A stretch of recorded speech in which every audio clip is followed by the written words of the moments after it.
Good. Abrams and Richardson are settled, and I want to weigh on Lotman's ABG results. Make sure she's stable. DeLuca, can you get Mr. Franklin settled? Dr. Bailey? My mom died in that room last night. I just need a minute. Dr. Bailey, you're superhuman. You know that, right?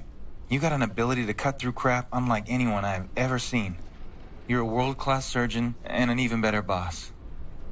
So please, don't mistake this as disrespect when I say, go away. Go home. At the very least, go to your office and scream, break something, I don't know.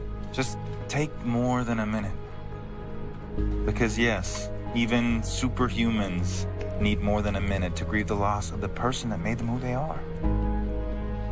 We got this. Go away.